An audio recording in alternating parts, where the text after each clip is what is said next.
My name is Peter Vicari from Refernet. I'm trying to discover how a large-scale referral network across a whole county like Kent improves referral pathways for people, giving them improved outcomes to their issues, and indeed, if at the same time it saves local and national government money, vitally important in these cash-strapped times. I'm asking the questions to find out about the challenges and rewards and the benefits and costs of this type of referral. There aren't many regions referring in this way, and I'm here at Kent County Council with Vicky, Stephen and Sharon to find out more. So Vicky, where did this start, and what was it that set Kent County Council on the path to this type of referral? So in 2021, KCC launched the Helping Hands scheme, which was developed as a result of COVID emergency grant funding that was provided by government, and that gave us an opportunity to pilot new initiatives that we hoped would help people during that period, and subsequently has supported us to deliver cost of living support. What we found through stakeholder engagement was there was a big want to have a referrals platform. It was really clear that there were lots of agencies that could provide really excellent support to residents in our communities, but actually enabling that support to get to the individual and ensuring that professionals could actually ensure the information was passed on to the right people rather than relying on that person that's going through that difficult circumstance having to be signposted and follow up themselves. So based on that feedback, we sort of sought out information about referrals platforms, and a local citizen's advice was using Refernet, and that led us to explore the system, and is where we've got to today with utilising Refernet as ReferKent in our area. Excellent, yeah, that's interesting. Okay. So Sharon, we know you then formed your ReferKent initiative to provide this very wide-ranging referral network. What happened next? And how did people respond? Yeah, so like Vicky mentioned, we spoke with stakeholders and tried to understand what the need was and what the want was, and we worked quite closely with them to kind of make sure we were delivering what we should be delivering in that regard. And the kind of priorities from that conversation with all the stakeholders led us to basically figure out what the need was to find a system that was simple to use, secure, and very easy for users. Obviously, that's kind of similar to thing. So from that kind of conversation, we, like Vicky said, developed ReferKent, which was basically a bit of a collaborative space for the network. And it was basically aimed to create referrals in a more streamlined way rather than signposting. And the response itself was really, really positive because we already had that kind of relationship with Citizen Advice. It led us to kind of meet with loads of different partners who were really interested to kind of build that network, and we saw engagement quite quickly, which was really beneficial. Cool, yeah, okay. Security is always a top priority for online services. How did you ensure you were confident that this would satisfy your high standards? Yeah, so as you said, it's very much of a high priority, and it was kind of a key priority for us from the very beginning. So to make sure we were in line with that, we made sure that the data sharing agreements were put in place from the beginning, and both parties, so from the resident, from the organisations joining, from us as well, and from anyone else that was joining, that would all the responsibilities on data sharing were clear, and that made sure that everybody was in the same spot, which was really, really useful. But that, combined with advice from our data protection team, gave us a good legal standpoint to make sure we were all ticking all the boxes we should be, and made sure that this ReferKent met our standards, which is really useful. Yeah. What have been the main challenges to running the initiative? I think one of the main challenges was kind of the initial engagement, where obviously we did have the initial partners from Citizen Advice. It was more the partners after that point, bringing them on board, building the confidence in the system, because it was new to them. Existing partners already used it, they knew how to, but it was making sure the new partners knew how to use it and how everybody would see the benefit in it like we did. So as the network grew, maintaining that was kind of a key point, but also the administrative tasks, because as the network grew, there were more little bits to do. So it was kind of making sure that that was kept on top of. In order to make sure that we were keeping on top of everything, we kept communication really clear with everyone involved. So whether that was people in our team, whether that was the partners, or whether that was anyone that was being referred, everything was kept really clear, and we tried to streamline as much as we could. So, Stephen, ReferKent has over 400 agencies, charities, some of who are just individuals, council departments, etc. Some are well funded, others have no funds. How do you get them all to participate and continue to engage? So as we said before, we've really focused on keeping the system as simple and easy to use as possible, and this helps organisations of all sizes to get involved. Training is always available. We run training sessions every month, refresher training, and that allows new organisations to get up to speed really quickly, but also those who have been around for a time, they can quickly get their knowledge, refresh their knowledge whenever they like. We also run networking meetings every 2 months, and that's about sharing good practice and celebrating all the really good things that go on across the network. Yeah, excellent, fantastic. We think this type of referral network is in some ways almost the opposite of the majority of other referral systems. Refernet is referral-centric, where most, if not all, other systems are client-centric. It has a very large number of very different types of referral agencies across a very broad spectrum, where we think most referral networks are confined to far fewer and with more complex types of client referral. We also believe that these factors are why it works. Can you comment? Yeah, our focus has always been on the referral mechanism itself. We're quite clear that we're not a case management system, and that keeps the platform, as we said, easy to use. This approach makes it appealing for organisations of all sizes and all sectors, because they can connect with people and ensure that they get the right support at the right time. Yeah. How and why is ReferKent useful and relevant beyond the obvious service to the good people of Kent? ReferKent is more than just a referral system. It's the network behind it that makes it so valuable. It provides a free resource for partner organisations, and especially those smaller voluntary sector organisations that might not have the means to set up something like this for themselves. By connecting hundreds of agencies across the county, it enables a truly joined-up approach, making collaboration that much easier and support more accessible for everyone. So back to you, Vicky. In what ways do you think ReferKent provides value for money? So I think from our perspective, the value for money comes from enabling that referral mechanism to happen in a really quick and simple way. We identified quite early on that actually there are an awful lot of initiatives. There could always be more support needed in the community, but there are already some great organisations providing really valuable support. So actually the value comes from enabling them agencies to be discovered so that people can hopefully get interventions and support as early as possible, which we hope then prevents long-term need and support going forward. So that can both save us money as a council and the services that we provide, but also hopefully other external organisations as well. And as Stephen pointed out, the fact that we're running this system hopefully enables it to be more accessible, because organisations that wouldn't be able to set up and fund a system like this can still access it and get the benefit. So we hope it also provides value back into the community and voluntary sector as well. Yeah. So you've touched on funding. This is obviously an important subject which we're all too aware of. How does it impact ReferKent? So ReferKent, we were really lucky to be able to establish it with the initial money we had.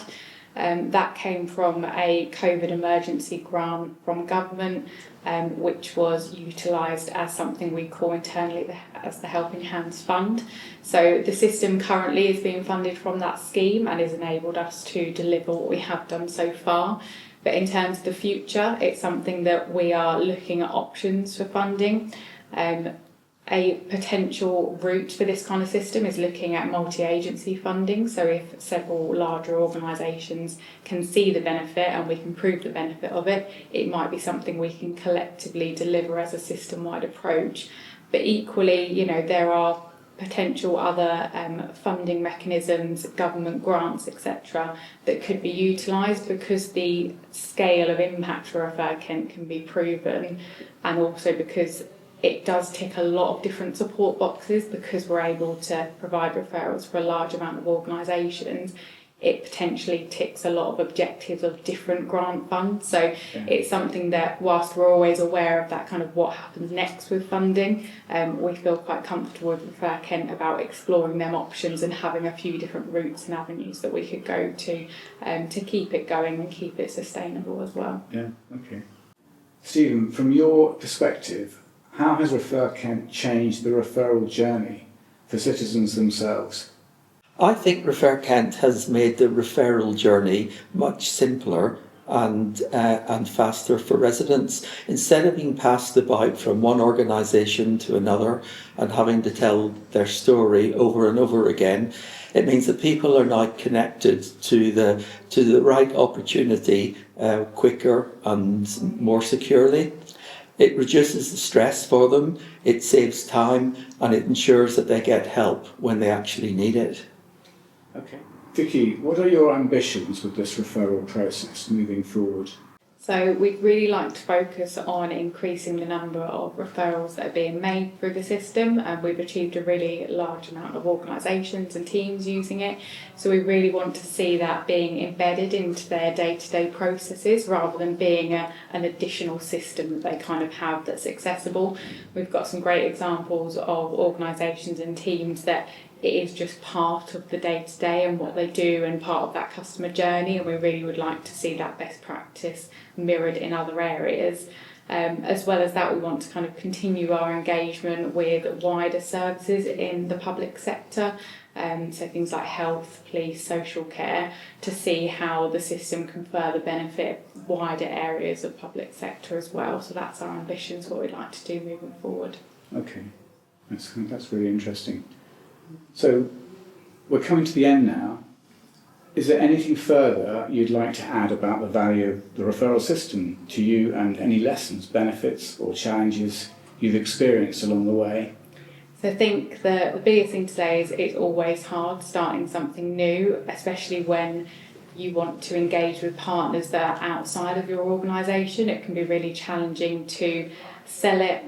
Everyone's really busy, so if anything feels like an additional task, it can be hard to see past that because everyone's so stretched. So actually it is just about perseverance, and as Sharon said, once we got a few organisations on board and they were sort of showing the benefits to other organisations, that's when it really started to kickstart. So I think it is just about that perseverance at the start. Equally, perseverance with the legal and data aspects, that can be really challenging to work through, and I think can often act as a blocker for a lot of new things, and anything that involves some sort of system or data is hard. But you know, there are means and ways we can provide this support, and we can do it in a way that meets all them requirements. It is just a case of working through it and getting the professional advice. So, you know, it's not being afraid. Sometimes people can scare away from data sharing, but actually it can be done. So, you know, persevering with making sure them ingredients are in place, because it can be really successful. And actually the outcome of, you know, working through all that hard work is hopefully really beneficial outcomes for the residents in our area. So that's what we're hoping that we keep achieving. So the three of you, I'll just ask you a little bit about, you know, what it takes to make a referral. How much are you asking of all these people in Kent that you're working with? What does it take for them to use it? Hopefully not too much time. Yeah. That's what we aim for, isn't Exactly. it? I don't know what you find in the training, Stephen, but I think often people anticipate that the training is going to take all this time, there's going to be so much to learn, but you walk through a referral, don't you? And Yeah. So the refresher training takes about 20-25 minutes, and in that we demonstrate how to make a referral. And once you're familiar with the system and you're fairly confident with it, you can make a referral in about 3 minutes. Yeah. So it's nothing at all when you think about the benefits to the client. Yeah. Yeah. I think the main thing as well is just alongside time. I think the benefit of stuff like the training sessions is showing people how to actually use, like how to actually navigate the system, because obviously knowing where all the organisations are and what sort of services they offer is one of those things I think people find very useful from the training sessions, because then people can actually understand, okay, if I want to find a certain organisation or I want to find this help, I go click that drop down and go from there, and then you can do the referral. And I think it just kind of helps them understand, like a bit of a demo almost, on how to navigate it, which really saves them time in the long run, because they don't have to worry about ages how to navigate it if they're worried about it. That's. Well, we also have a YouTube channel, and we put video clips onto that channel, so it's just tips on how to use the system better, and that's available for anybody to access. Great. Well, that's good. Yeah. I don't think I've seen that. Cool. Well, to have a look. Yeah. I think the other time saver, the referral itself is simple, but as a professional, it is a minefield of the support and services that exist. And I've worked in KC a long time. I can't tell you the number of directories that probably existed for various things, but they're just impossible to keep up to date. And what the ReferKent system provides is, it is an up-to-date system, because the organisations that are on there are responsible for their listings, whereas if you try and create a standalone directory, you are then responsible for keeping that up to date, and that is just an admin nightmare, especially if you've got hundreds. So it gives you that up-to-date directory, but as well as just being a directory that could take you off to another website, to another form, you know that whatever service you click on, you know what to expect from that referral form.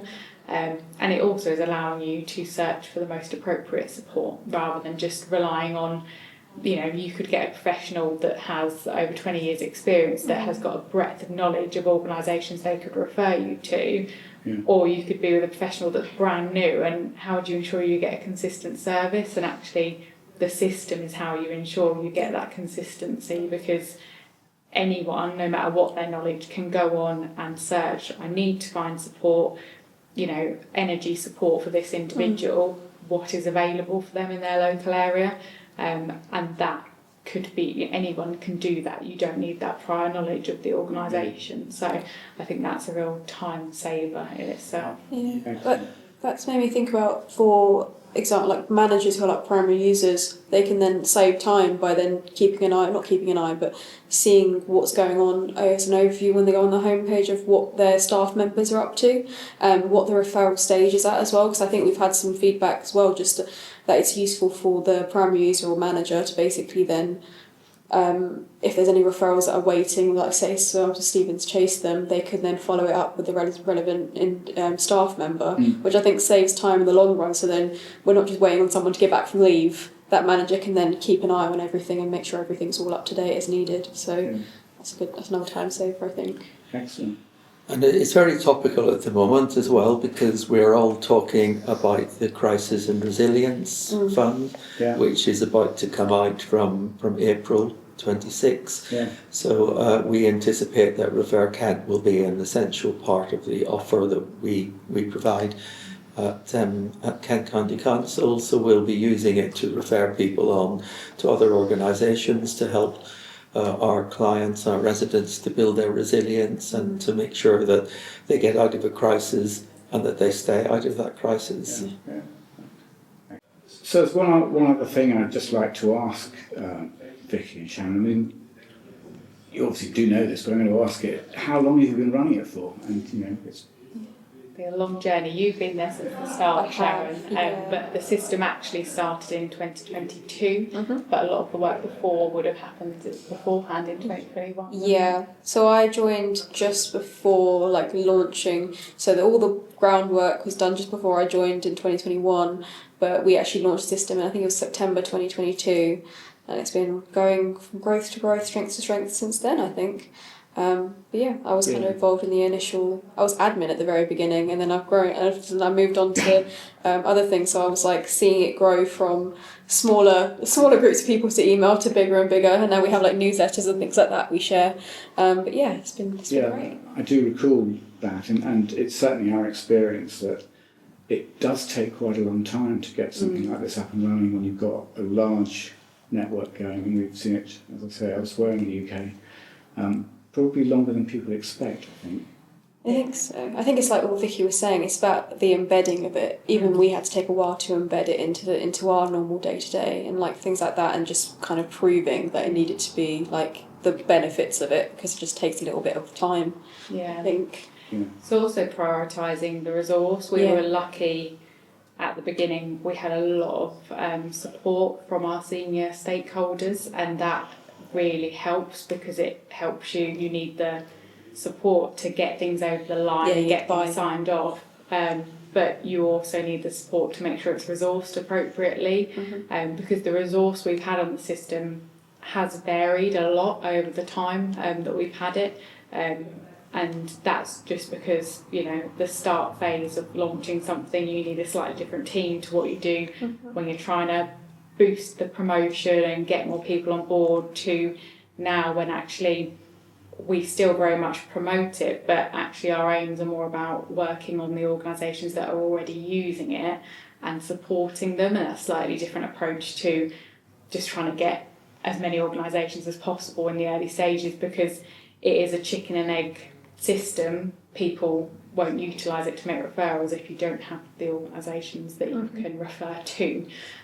So it is a little bit of establishing that base of organisations, so that you've got a decent amount where people can start making referrals, and then just allowing it to grow with the right organisations as well. I think that helps as well with the way it's grown for the type of organisations that offer different types of support. Whereas I think in the very beginning, developed it from citizen advice, it was just citizen advices on there.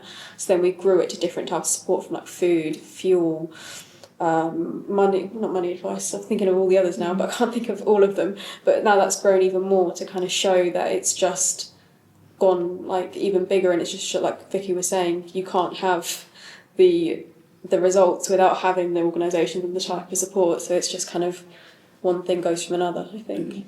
And how many people have been on your team in terms of the people actually running ReferKent? Is it? Good question. There's been a lot that have sort of come and gone. At the moment, we have sort of 3 to 4 core members of staff working on the system, but it does vary, and that's not necessarily all their time either, because we deliver a number of different projects and schemes, so it does vary, but from a kind of what's needed, it's that kind of administrative support is sort of the key, to deal with inquiries, to deal with onboarding organisations, all the kind of system related work, and then the role that Stephen and Sharon have both played, which is actually that partnership side. That is a huge bit, I think, and what has made ReferKent successful is we haven't just kind of said, here's a system, go and use it. It's about us building relationships, supporting organisations, delivering training sessions, and all that kind of thing that I think help people stay engaged. So for us, it's maybe an optional bit, as long as you've got the kind of support to keep the system running. But I do think it's really important to have people that are leading on the partnerships and engagement, and ensuring that the people using the system understand it and can feed in as well, and say what's working and what isn't. I think that is what probably makes it a successful system, rather than just a kind of system that's ticking along being... That rings very true to us. Yeah. When you've got that ongoing background, kind of looking at the agents as talking to people and Yeah. keeping them engaged. Yeah, absolutely. And that's nothing to do with the system. Yeah. It's to do with the whole engagement thing with people, isn't it? It's building a rapport with people, isn't it, and making Yeah. sure you have that relationship. Yeah, so we have spotlight sessions every month when we ask an organisation to come along and present to the wider network about the services that they offer. So we have a whole range of different organisations. The next one coming up in a couple of weeks' time is an organisation called Break Even, who provides support for people who've got gambling addictions. We've got Kent Police presenting in a couple of months' time around crime prevention and giving tips around the symptoms to look out for and so on. And we've had energy advice and things like that. So there's a whole range of different organisations who will present sharing their skills and their knowledge, and with the hope that they will also increase their referrals as well. Yeah. Great. Well, thank you all very much for your time and your effort to talk to us today, or talk to me anyway. Yeah, it's been really, really interesting, and I hope it carries on being really useful for you through the future, because we think it's a good system. We've been running it for quite a long time, so yeah. So thank you. Thank you. Thank you.